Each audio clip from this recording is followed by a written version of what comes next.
Hello everyone, my name is Kent.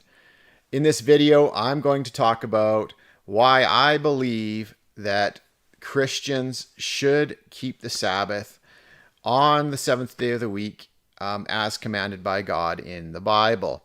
Now, of course, most churches today, they celebrate Christ and they worship on Sunday, but throughout my spiritual journey, I have discovered that I believe that God actually wants us to keep the Sabbath day, which is the seventh day of the week, and he wants us to keep that Sabbath day holy.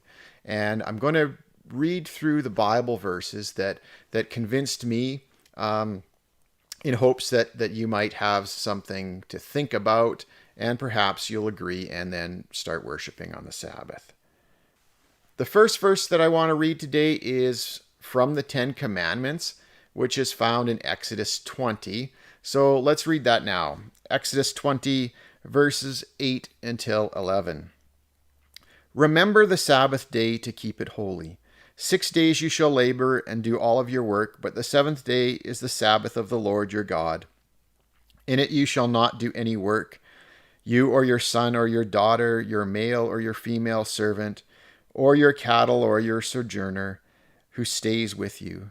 For in 6 days the Lord made the heavens and the earth, the sea and all that is in them, and rested on the seventh day.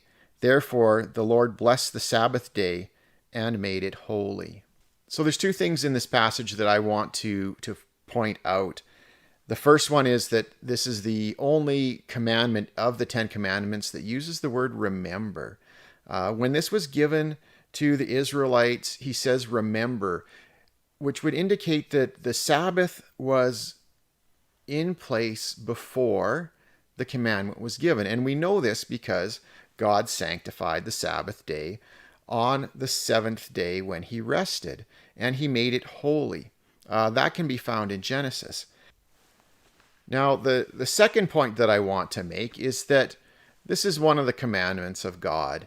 And for some reason, within our modern day churches, within Christianity, this is the one commandment that gets pushed to the side and ignored. But for me, this commandment should actually be kept, because this is one of the commandments that show that we love God. Remember that Jesus said the first commandment is love God with all your heart and your soul, your mind. And then he also said, if you love me, keep my commandments. So if we are to love God, we should keep his commandments. And this is one of the ones that should be kept. That was the first verse that, of course, made me think about, well, do we really need to keep the Sabbath? The second verse that really made me start to think that the Sabbath should be kept by Christians comes from Hebrews. And this is a long, long passage, so I'm not going to read the entire thing, but if you have time, go to Hebrews 3, start at verse 7, and read all the way to Hebrews 4, verse 11. So in this passage, it talks about how God saved the Israelites out of Egypt and promised that he would give them the promised land of milk and honey. Ultimately, though, the Israelites, they disobeyed God's commandments, and a lot of them were killed in the desert. Actually, most of them were killed in the desert. God didn't take them out of the desert for 40 years because of their disobedience. So let's get to the verses that I want to read that point this out. Okay, so I'm going to start reading from Hebrews 3, verses 16 to 19. For who provoked him when they had heard? Indeed, not all those who came out of Egypt led by Moses? And with whom was he angry for 40 years? Was it not those who sinned, whose bodies fell in the wilderness? And to whom did he swear that they would not enter his rest, but to those who were disobedient? So we see that they were not able to enter because of unbelief. So this passage, it doesn't specifically talk about the Sabbath, I know, but it does talk about how the Israelites were saved out of Egypt, they were given the promised land, and they didn't enter into that promise because of disobedience and unbelief. The one thing that we really need to take out of this passage is that Christians today need to be obedient to God and they need to believe. Otherwise, we might not enter into that rest. Now, I'm going to go to Hebrews 4. So let's go to Hebrews 4, verse 4:11. For he has said somewhere concerning the seventh day, and God rested on the seventh day from all his works. And again in this passage, they shall not enter my rest. Therefore, since it remains for some to enter it, and those who formerly had good news preached to them failed to enter because of disobedience, he again fixes a certain day, today, saying through David after so long a time, just as has been said before, today if you hear his voice, do not harden your hearts, for if Joshua had given them rest, he would not have spoken of another day after that. So there remains a Sabbath rest for the people of God. For the one who has entered his rest has himself also rested from his works, as God did from his. Therefore, let us be diligent to enter that rest, so that no one will fall through following the same example of disobedience. So in this passage, it says that the people that failed to enter into that rest, for in the Israelites' case, it was the promised land, they failed to enter into that rest because of their own disobedience. They had been preached the good news, but they failed to enter because of disobedience.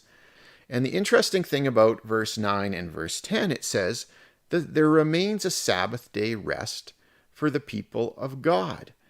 And in verse 10, we need to look at the capitalization of the words here. For the one who has entered his rest, his is capitalized, being the one who has entered God's rest, has himself also rested from his works. So the person that enters into God's rest has also rested from the person's works, which means that he does rest from his works, as God did from his. And we know that God rested from his works on the seventh day, and then he sanctified it and made it holy. Again, that passage is in Genesis. Verse 11 says that we need to be diligent to enter that rest, which is the Sabbath day, that no one will fall through the same example of disobedience. Now, I know there's people that are going to doubt that rest in this verse 11 means the Sabbath day, but the disobedience that is referred to here is actually about the Sabbath day. And I can show you a passage that explains that. Obviously, we could read through Exodus, Leviticus, Numbers, and Deuteronomy and sort that out. The Israelites had many things that made God angry. There were two things that made God angry. One was the Sabbath, and the other one was idolatry and worshiping false gods and worshiping idols. Now, to prove this point, that Hebrews 11 is actually talking about the Sabbath, and that example of disobedience is not keeping the Sabbath day holy, I want to go to Ezekiel 20. And you're probably thinking, well, that's kind of weird, Kent.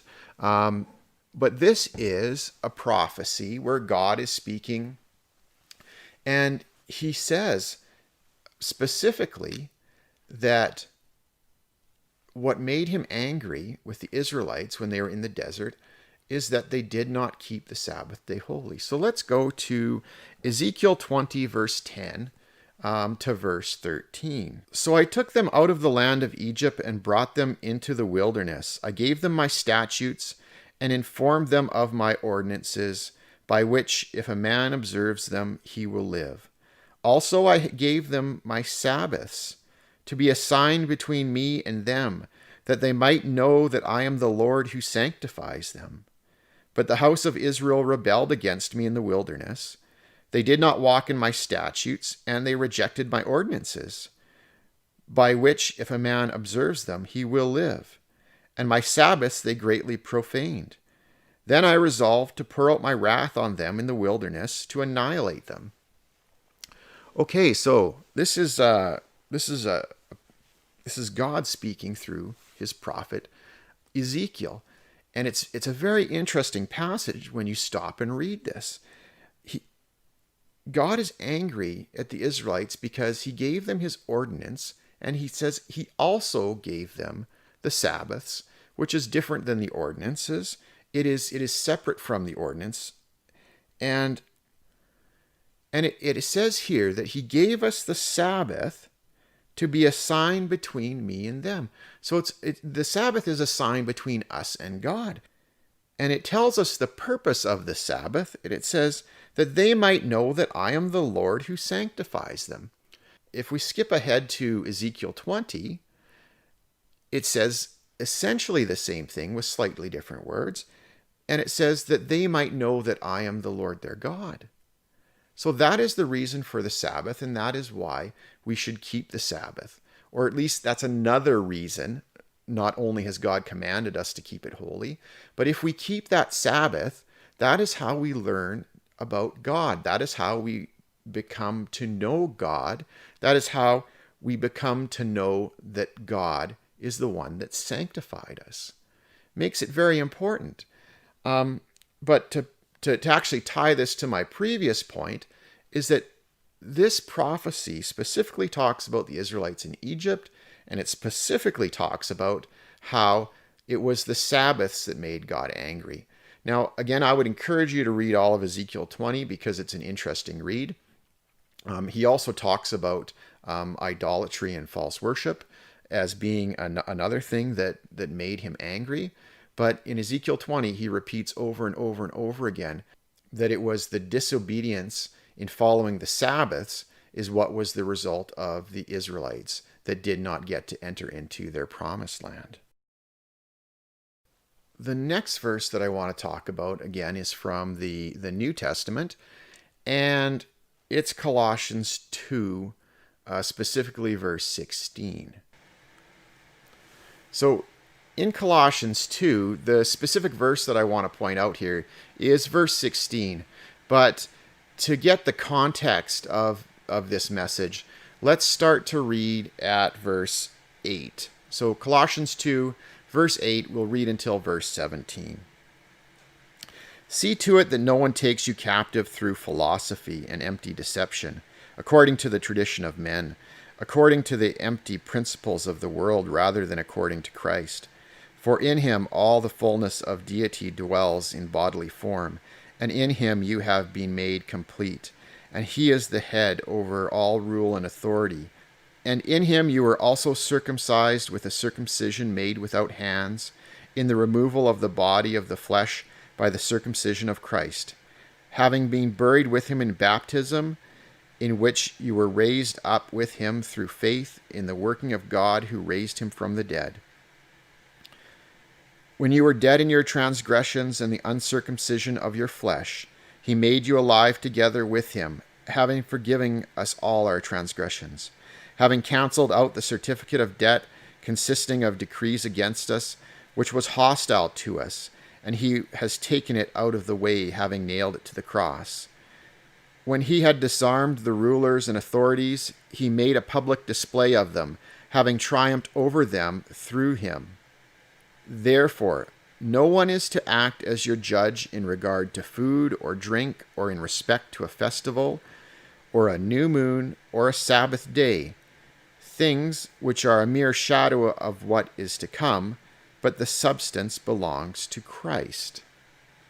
So it was verse 16 that really made me think about the Sabbath day.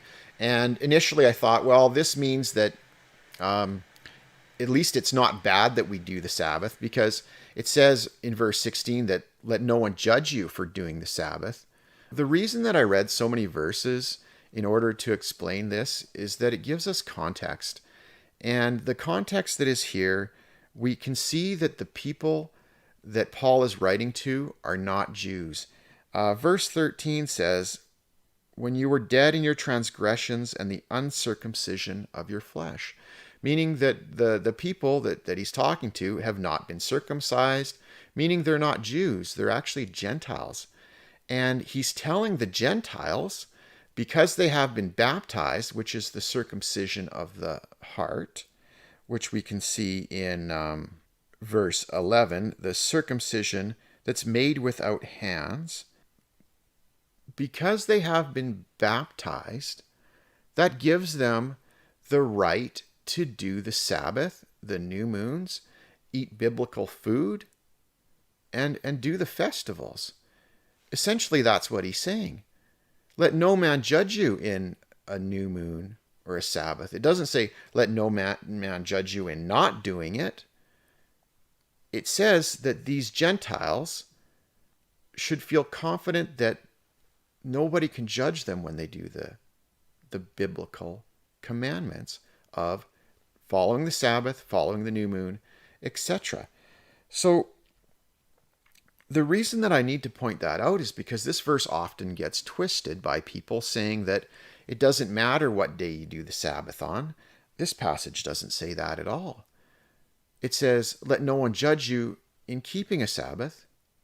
It's very straightforward. So I want to explain the term shadow of things to come as well, because I've seen people use that in a negative term, meaning that it's baseless and it means nothing. This is actually Paul saying that what you're doing is good because the substance is of Christ. It means that the Sabbath is of Christ. Now, when he uses the word shadow of things to come, he's referring to the kingdom of heaven. He's talking about what we are going to do when we enter into heaven. We will do Sabbaths when we get to heaven. We will do the new moon when we get to heaven. It's a shadow of the good things to come. That shadow isn't something that's negative. It's actually a hope of what we are going to do when we enter into the kingdom of heaven. The last passages that I want to read here are all verses that say the same thing. And this is where Jesus professes to be Lord of the Sabbath. We see this in Matthew 12:8. Jesus says, "For the Son of Man is the Lord even of the Sabbath." In Luke 6:5, he says, "And he said to them, the Son of Man is also Lord of the Sabbath." Mark 2:27-28, he says, "And he said to them, the Sabbath was made for man, and not man for the Sabbath. Therefore, the Son of Man is also Lord of the Sabbath." So Jesus refers to himself as Lord of the Sabbath. So I find it very unusual that Christians today would not follow the Sabbath as commanded by God, because, our name is Christians. We're supposed to follow Christ. We're supposed to do what he says and walk in his footsteps. So if Jesus is Lord of the Sabbath, then doesn't that mean that we should keep the Sabbath day holy, that we should do the Sabbath correctly, so that we don't anger God, that we don't follow that same example of disobedience that the Israelites did? These are the verses that really, really convinced me in the end. Not just, any one of them, but as a group, these verses convinced me that as Christians, we should do the Sabbath. We should keep the Sabbath day holy according to how it's described in the Bible. Of course, these are not just the only verses about the Sabbath. There's more that we need to learn about the Sabbath in order to keep it holy, in order to do the Sabbath correctly, so that we do not offend God, that we're not disobedient to God.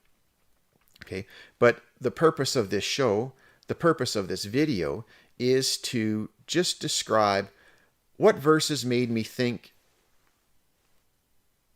we need to keep the Sabbath.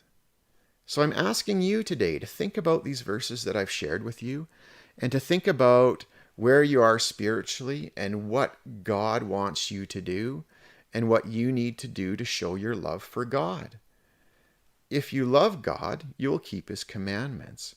Remember, Jesus says the number one commandment, the greatest commandment of all, is to love God with all your heart, your soul, and your mind.